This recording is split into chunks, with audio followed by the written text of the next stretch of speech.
Hey, what's up? Welcome to the Ant-Man channel on this Wednesday, 10th of July 2013. I hope I got the date right because I usually have to look around and be like, what is the date today? You know, because I don't know, man. I'm a really busy person. You know, I gotta. I don't mean to. I mean, I really try to stay busy. You know, really all I do is just go to school and I do all kinds of stuff like that. What I really do is just study a lot. You know, I'm an intern paramedic, but I don't work right now, so you know. But that's my choice because I want to go back to school. I want to do all that right now. Oh, I did get the date right, so praise God. This is a special edition. You know, this is a special edition, pretty much video of my channel. Um, I just wanted to read something out of Infowars, the magazine, from last month. This is a cool magazine. I mean, I'm not even subscribed to it, but they send me the PDF for free, and I check it out on my computer. And what I'm really like, I don't know why lately, but I've had a serious. I'm just gonna say this, and then I'll go on and read about this. I've had a serious, like lately, just have like I don't know what it is, but I've had a passion and a kind of like the Lord's placed it on my heart to be like all about it now. Is that I want to start a garden, and whenever I say that, people start thinking about weed, and I'm not talking about weed, you guys. I'm talking about you know vegetables and stuff like that, you know, and fruit. I'm talking about that. I think that's a cool thing to be into right now, you know, to just plant a garden. Why not? The first person that ever lived on the earth was a gardener. you know, so why not be good at that? I think it's pretty cool. So sustainability is today's, video. This is not a fairy tale. This is real science. Is what it says here. I've always been someone who's never known anything about growing. I'm not a very good grower, so this is why I wanted to read this because I think it'd be very useful for anyone that wanted to be, that wanted to plant a garden. You know, maybe this video will help you. Sustain Cycles Sustainable Living Center. Sustain a Cycle. Kyle.com is, I guess, the guy whose garden these pictures are all from. Written by Gordon R. Weibo, and this is on Infowars, the magazine from June 2013. Homegrown American Sustainability from the Ground Up. As we said last month, Maslow's hierarchy of needs is the foundation for survival. The first thing we must all have is food. Without the necessary vitamins and nutrients, and of course calories, we cannot survive. With the very real possibility that food will become scarce or government rationed in an emergency, coupled with the fact that the current administration in D.C. is in bed with Monsanto and other GMO producing companies, we need to exercise our opinion to grow our own. Safe, nutritious food production is possible and easy to do. As of this last month or so, the European Union is debating legislation to control the growing of any non-government approved seeds that would make the act of doing so a crime. So if you either lay down and die or you plant a garden, you guys, it's up to you. This is no longer a cloak and dagger novel. It is real. When Washington is making backdoor deals with Monsanto and the like, it is already setting up the necessary infrastructure to cram its agenda up the exit and of our digestive tracts. Stay informed. It has already been proven that GMO foods are a serious health, environmental, and economic disaster. This is not a fairy tale. This is real science. Oh, and by the way, Monsanto won a huge award the other day, and I think that's freaking hilarious, dude. These people are all just just like Rob Dew said the other day, we should all just be giving each other awards for stuff. Like, I mean, I'm going to give myself an award right now for not being a douche that is in a suit in a super expensive studio reading off a teleprompter. That's what my award is for right now. And this is my trophy, my cup of coffee. So I'm thankful to receive this award from you guys. Thank you. The evil is just thrown in your face these days, so why not troll them back, I guess. But anyways, getting into this article finally, simple compost pile technique. Any material that was once plant matter that has not been chemically treated is fair game, with the exception of pineapple. Research has shown that pineapple contains an alkaloid that may be harmful to worms. 1. Select a location that is level and at or above grade to prevent flooding. This is number 2, pile non-glossy paper and cardboard. Colored paper is okay. This is a great way to destroy personal, confidential information. 3. Add vegetable, fruit, and yard scraps. 4. Add eggshells, coffee grounds, and tea bags. There's this chick that I live with that she's like super hardcore. She plants. She has a garden in the backyard. It's her garden though, not mine, and she has some cool stuff there. She has some, she has some peppers there. She's got some strawberries. She's got all kinds of vegetables. And I was wondering because I use eggs a lot, in the morning, and I'm always making these egg sandwiches and stuff. I make awesome egg sandwiches, but she's always like, save the eggshells, and I never knew why, and now I know why. So yeah, number 4 is eggshells, coffee grounds, and tea bags. Number 5, add livestock manure. No cat, dog, or human manure due to possible pathogen crossover. Who would use their own? Anyways, 6. Add up to 12 pounds of red wigglers or European night crawlers.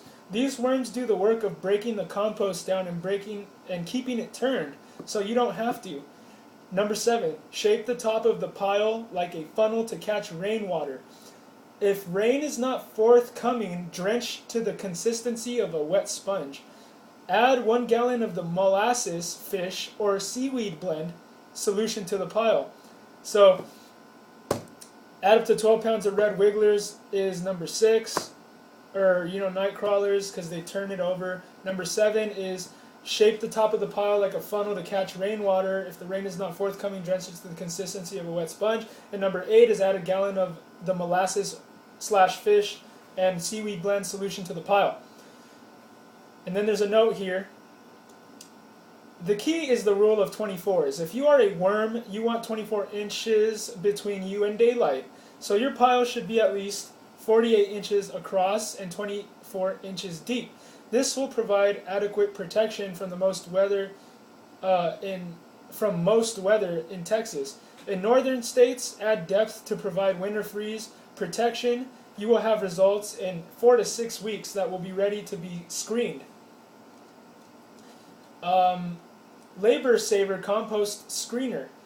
A simple compost screener can be made using reclaimed or scrap lumber and 1/4 inch hardware cloth rabbit mesh. 1. Construct a frame of 1 inch by 4 inches lumber, 2 feet by 3 feet.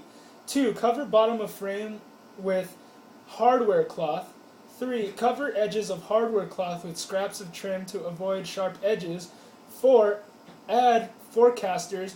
1 pair should be larger than the other to provide a tilt to the screen. 5. Construct the track just slightly wider than the screen, at least 5 inches long. Suspend across 2 horseshoes, or why did I say horseshoes? 2 sawhorses.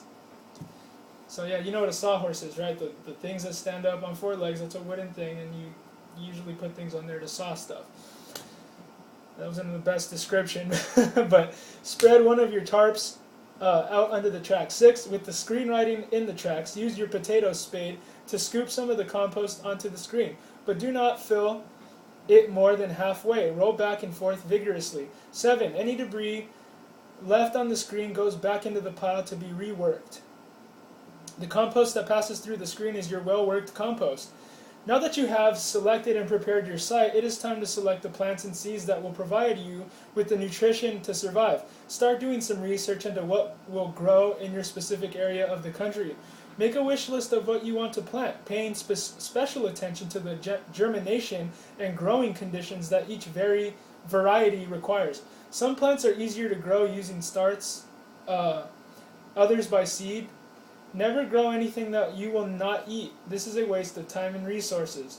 So if you're like me and you don't like tomatoes, even though I try to like tomatoes, I really do. I try to like them. And my friend that I go prospecting with, this guy, he has a garden as well, man. This guy grows squashes that are bigger than your head, dude. But anyway, like, he makes me eat his tomatoes. He makes these little cherry tomatoes, and I hate it. And I seriously hate it, but he's always bugging me like, He gives me that look, like, you're not going to try my tomato, dude? Like, really? So I try it, and then I actually liked it. You know, it like explodes with flavor in your mouth, and it's just beautiful. I love it. So, you know, even though I try to like tomatoes, man, I mean, if you were me, I wouldn't grow tomatoes. I just, you know what, I probably would, because it would, I guess it would contribute to everyone else, because everyone else in the house loves tomatoes, except for me, I guess. I'll take a cheeseburger with no tomatoes. I don't really care. Now is the time to invest in your soil. Oh wait, they don't put tomatoes in cheeseburgers. Anyways, now is the time to invest in your soil, whether in your bug out location or your own backyard. It's time to dig in. Literally preparing a grow for your family, friends, or just yourself is a very easy way to invest in your sustainability, survivability. There are many techniques and options out there that are simple and successful. We got a couple minutes here. Here's an easy option. 1. Mark out an area that is strongly 100 to 200 square feet for each person that is to be provided for. Choose an area that is accessible to water and has full sun. 2. Remove all sod, grass, weeds, debris, and large rock. Anything golf ball size or larger. 3. Till to a depth of 12 inches, adding 3 to 6 inches of well-worked compost in at this time. Add 5 pounds of worm castings per 100 square feet of area. They add additional beneficial to the soil to add in the release of plant nutrients in your garden. 4. Level the area with a rake if located on a slope. Shape terraces now. 5. Apply generous amounts of molasses and fish and seaweed blend solution to thoroughly saturate the top 3 to 4 inches of soil. Mix 2 ounces each of liquid molasses and fish of seaweed blend per gallon of water to create the solution. This provides a gentle fertilizer for your plants and a complex carbohydrate supply for the beneficial microbes and bacteria. Well, there you have it, you guys. Plant a garden. It's a revolutionary act, man. I mean, you could sit in, behind your desk like I am all day and just have fun on your computer or whatnot, or read or go to school or go to work, whatever you do. But invest in something that is going to be just awesome, man. Like, you're going to be so glad you planted a garden if you did it in the future. Johnny Appleseed, who was someone who, I did some research on. This guy was a pretty cool guy, man. He just walked around all day planting seeds everywhere. That's something we should do, knowing that, that we have like these, I remember when I was a kid, farmers used to have pitchforks and wear freaking overalls and straw hats, and they used to be, hardworking men. Now farmers wear gas masks and spray all kinds of crazy stuff into the corn and into the ground, and you've seen all the reports from last year of all the cows dropping dead, all of the animals that are dropping dead because they're eating corn that it has GMO. First of all, they're not supposed to be eating corn. Animals eat grass. All this stuff. So invest in your future a little bit. Plant a garden. I think it's a cool thing. I mean, I am the last person that you would think would want to tell you to plant a garden. I was not into this like a month ago. But now when I think about it, it's something that it's like one of my, kind of like my personal short-term goals right now. I want to plant a garden. I want to have food. I want to be able to eat from the work of my hands, and not just go to, like some people get fooled, go to Whole Foods and get, food, all that stuff is all GMO. You gotta be very careful about what you eat. But anyways, I hope you enjoyed my special edition of Growing from this Infowars magazine from June article. So God bless you guys and have a good day.